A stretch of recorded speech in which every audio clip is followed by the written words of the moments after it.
What's going on, guys? Midwest Tokusatsu here, and we've got a pretty packed news video for you this week because we're talking a bulk of Power Rangers and Super Sentai this week, because with Power Rangers we have some toy reveals, mostly coming from Dino Fury, and then with Super Sentai, of course, we have the Zenkaiger leaks that I'm kind of late getting to, but, better late than never, Not too much Kamen Rider, not too much Ultraman, so those two are pretty much going to take up, a bulk of this video. So we'll start off with the Dino Fury toy reveals because we have some press photos for Red and Blue, because we covered Pink last time, and once again, it doesn't look like they come with their proper swords. I mean, Red does come with a sword, and mind you, these photos come from Josh Perry at Living Ranger Key on Twitter. Red does have a sword, but it's not like they're Yusoken as we see in the series proper. And then Blue looks like he comes with like these two dual Triceratops horns. So it's a real shame that they probably don't come with those swords, because they're like an integral part of their suit designs. Now the figures themselves look fine. I have no complaints there. They look like they should, like the Beast Morphers figures did. And the thing is, like I've said before, those Beast Morphers figures actually came with their accessories. So I don't know what's going on here. And they also see them with their keys, which I've heard some people complain that they're not like the Japanese versions and they don't like the cheap look of the sticker. Honestly, I don't mind it here because at least it still looks like the key regardless, because they could have easily just left that blank and gave us nothing there, so that's not really a problem for me. Although it does kind of look like they skipped leg day because their bodies are just so bulky and their legs are just skinny. What else can you say about that? Okay, so moving on from that, I was actually going to talk about the press photos we saw for the DX Dino Fury Morpher, but a YouTuber by the name of Toy Pulse actually found it out in the wild and posted his review on YouTube, so I will put the link in the description for that as well. And the Morpher itself looks pretty much like it should. I mean, of course it's a different mold from the Japanese version, but that's kind of to be expected at this point. But for what it is, it looks good. All of its paint apps are there. We're not quite sure what it does sound-wise yet because the review doesn't really show off too much of that. But hopefully it's a decent Morpher. Okay, now this next one's going to be a little bit controversial because I want to talk about some of the recent interviews that Simon Bennett, the executive producer for Power Rangers Dino Fury, has done recently, and give some of my thoughts as well as concerns as to how he plans to approach the show. So specifically, I wanted to note his interview with the Illuminati and as well as Chris Cantata Force, which I'll also link in the description as well. And they asked him if he plans to, appeal the show to a bit of a wider audience, since the show does have its fair share of adult fans, and if he'll kind of take advantage of that, to which he responded that their target audience is basically 2 to 6 year olds. He kind of switches back and forth from 2 to 6 and 4 to 7, so it's still that general age range. And to me, that's a little bit concerning because Power Rangers, I don't think, should skew that young. There's a reason why it has a Y7F rating, because, the age range, I guess, does technically start at 7 years old. And I don't know, with a show like this, you want to try and make it accessible to as wide of an audience as you possibly can, because, Power Rangers should be no different from, say, Transformers, Avatar, Voltron. Come on now, Voltron, right? That's the most obvious comparison you can make. And I know that people say that it's a kid's show, and I understand that, but with the amount of adult fans that it has, it shouldn't just be a kid's show, it should appeal to as wide of an audience as it can, so it could get itself out there again, have people talking about it, and in a good way, and not just that cheesy kid's show from the 90s. We want this show and this franchise to do well. And when your executive producer says things like that, it really takes away my faith in the project going forward. So I'm not sure what to say about Dino Fury, because it sounds like it's going to be another Megaforce in my honest opinion. But I hope I'm wrong. Alright, so next up we have some Lightning Collection news coming from ToyWizards.com, and this is for the Power Rangers Lightning Collection Villains Wave 2, and we have 2 listings for Guy from Season 1, and then Piranha's Head from the Mutiny Season 2 premiere. And they are set for an April release for next year and are set at the $29.99 price point, but come on, $30. So we have no pictures as of yet, but these aren't really 2 villains that I'm necessarily, excited over. So, if you like them, good. It's just not really for me. but I don't mind it though. So last thing for Power Rangers is the announcement of this new one-shot comic called Power Rangers Unlimited. That's the umbrella term. And this one is called Heir to the Darkness, and it's a one-shot comic centered around Astronomer, which is really exciting because I know we all love Astronomer as like one of the most fleshed out villains in PR. So to have like a continuation of her story in the comics is also really great to have, because I know we last saw her in, I think, The Psychopath, if I'm not mistaken. So like to have a continuation of that would be great, because I felt like that was like left on a bit of a cliffhanger. But this information comes from bleedingcool.com, and they have a bit of an article here also showing off some artwork as well. And it reads, Boom Studios has their solicitations for March 2021, and Bleeding Cool has them up and running. Let's do this. And it begins with the new Power Ranger series, Power Rangers Unlimited, Heir to the Darkness. The new Proctor Valley series by Alex Child, Grant Morrison, and Naomi Franquiz. And a look to the future of Firefly. So just scroll down the page, like you see they have some artwork here with Dark Spectre, Ecliptor, and Astronomer wearing kind of like this tattered up cloak and holding some daggers. Like, it's really cool. You have to see it for yourself. And there's another one, which it's kind of the same concept, it's just a different style. Then there's one with all of Astronomer's wigs, because we know she has different hairstyles throughout the series. I'm surprised there's not one for Corone. But moving on, you see one with the Dragon Zord, Thunder Megazord, and Tiger Zord, but I guess that's because of the connections to the current Power Rangers comics, MMPR, and Mighty Morphin. Mighty Morphin and Power Rangers. I forget sometimes that MMPR just ended. That's just going to take some time getting used to. And then, like, there's this really awesome one at the bottom where it shows off Adam and all three of his, like, Ranger forms contemporarily. So it's like, he's not like, he doesn't have his helmet on, but like there's like elements from each of his Ranger costumes incorporated in the picture. So that'll just about do it for Power Rangers this week. So we're moving on to Kamen Rider now. As for Kamen Rider Saber, I'm like 5 episodes behind, so I gotta catch up though. But we have an article from NihonHero.com, and this is for Kamen Rider Psycho. First scan, Saber attacked by blades and other emotional dragon fight scene and more. So this is mainly going to focus on the new rider, Kamen Rider Psycho. So this part reads, okay, so Kamen Rider Psycho is going to be a sword, not an actual rider. So, okay. He is called Kamen Rider because, you know, Toei has plans to bring his actual rider forms in the future just to sell more toys. Currently, the sword form is called Kamen Rider Psycho Kogoken Psycho. Yeah, Kogoken Psycho is the name of the Seiken, and to transform into this form, he'll use Kin Nobuki, Jin Nobuki, which translates to Golden Weapon, Silver Weapon, Wonder Ride Book, which is inspired from the story of the Honest Woodcutter. So Kogoken can float in the air at his own will and can summon a Shadow Warrior from Shadow to hold him during the fight. The Shadow Warrior is called Kamen Rider Psycho Psycho Shadow. If Ultraman Z suit actor Hideyoshi Iwata is going to play Shadow, didn't know that, that's interesting, then maybe we'll get to see Beliarock, Ultraman Z type of conversations, scenes between the sword and the shadows. Like, that would be really ironic, if not hilarious, if that were to happen. So, like, because what it sounds like it's a talking sword, so if it can, like, function in a similar fashion to Beliarock from Zet, that would just be the greatest thing.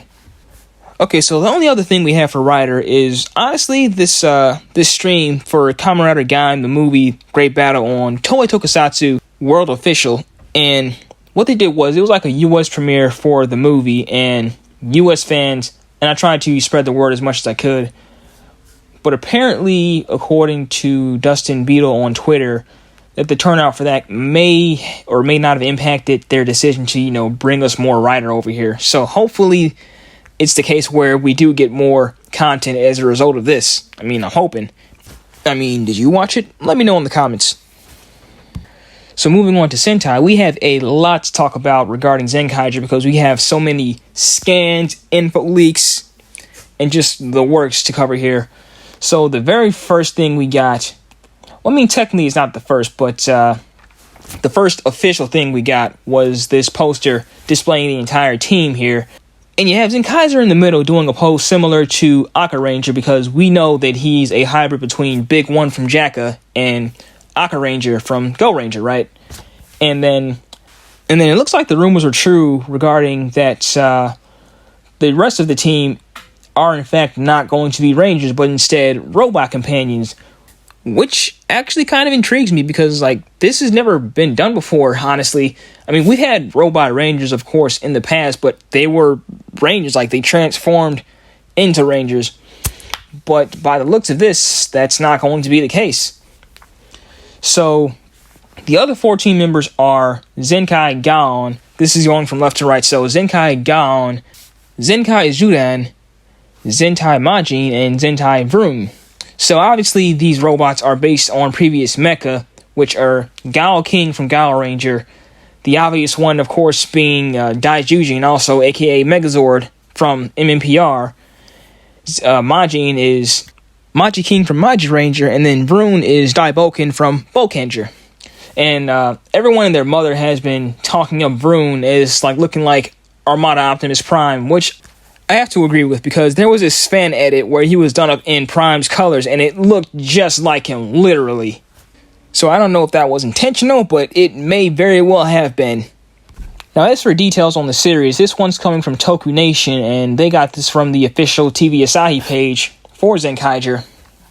And it says that Zenkaiger's head writer will be Junko Komura, whose resume includes Dobusu Sentai, Zyuohger, and Kaito Sentai Lupin Ranger vs. Keisatsu Sentai Pata Ranger, so Lupin vs. Pat for short. Longtime Sentai veteran Shojiro Nakazawa will serve as the series director, while veteran suit actor Hirofumi Fukuzawa will take up the role of action director once again. The series will be produced by Shinichiro Shirakura, who we all know, previously known for several Kamen Rider shows. The story of Zenkaiger will feature the hero Zenkaiger and his 4 robot followers uniting against a foe determined to erase all parallel worlds. The unique Sentai gear will concentrate the powers of past Sentai to aid in combat and further transformations. An official cast reveal for Kikai Sentai Zenkaiger is currently scheduled for January 15th, 2021.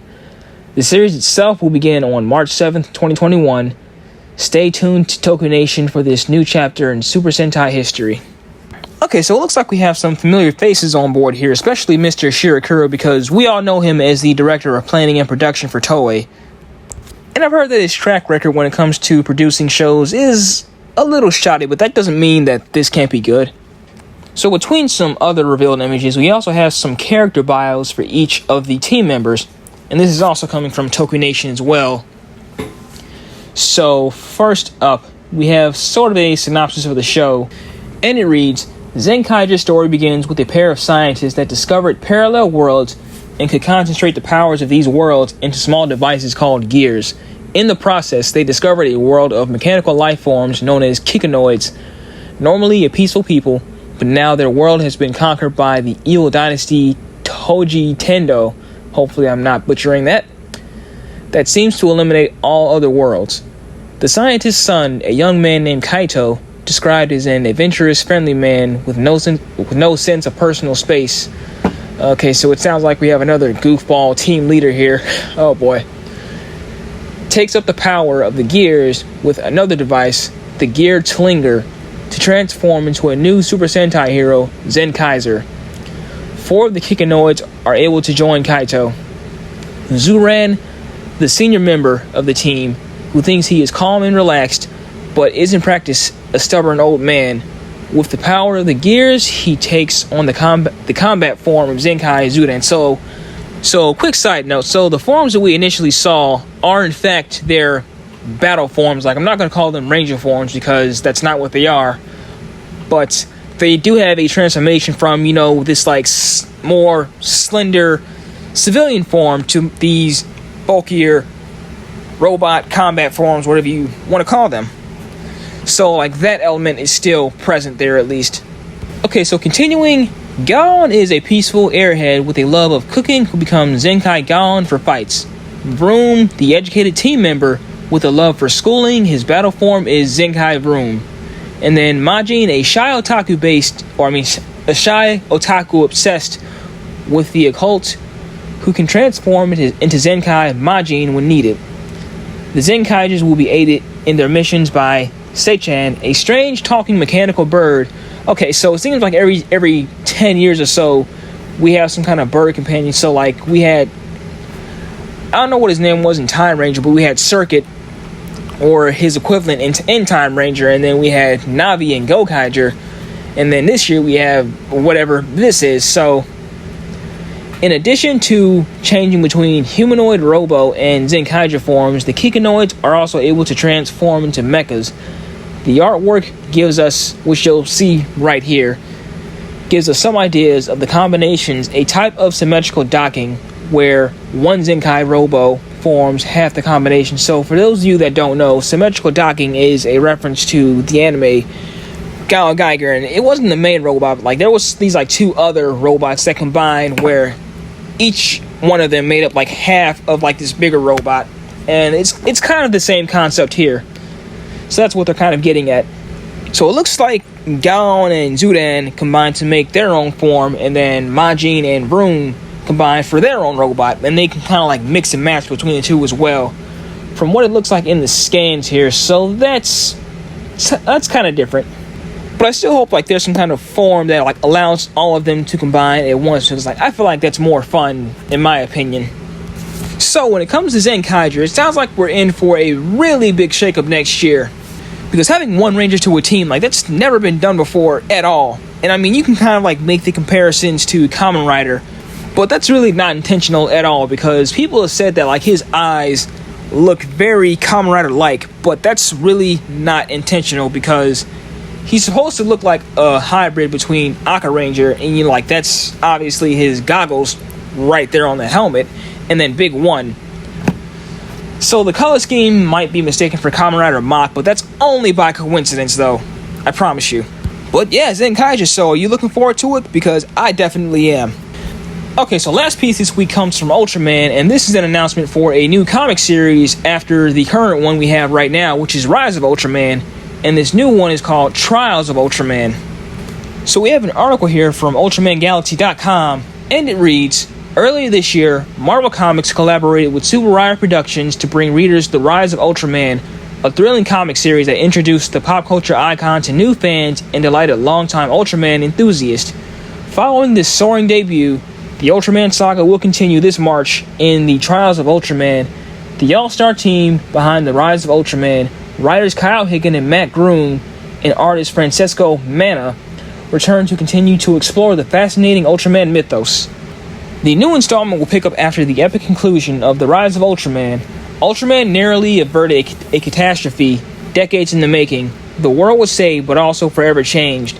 Now come the consequences. Much of the populace regard their defenders with suspicion. Enemies hide in plain sight, and even those closest to Shin Hayata don't necessarily trust the Giant of Light. But at last, a long-thought lost comrade has mysteriously returned. I'm betting that's probably Demo Oroboshi Ultra 7, but no spoilers. That's just my best guess. The training wheels are off, and the stakes have never been higher. The Trials of Ultraman begin here. So I'll just kind of stop there. I'll just say that it's great that Ultraman is kind of branching out more, and it's continuing its success with the current Marvel Comics series, because I honestly thought it would just stop at the 5th issue with Rise of Ultraman. But it's good to see that story will continue, and we'll see how everything unfolds. So that'll just about do it for this week. So as always, be sure to like, comment, and subscribe. Be sure to like my Facebook page at Midwest Tokusatsu. We're also on Twitter, Instagram, and Patreon. And this is Midwest Tokusatsu, signing out.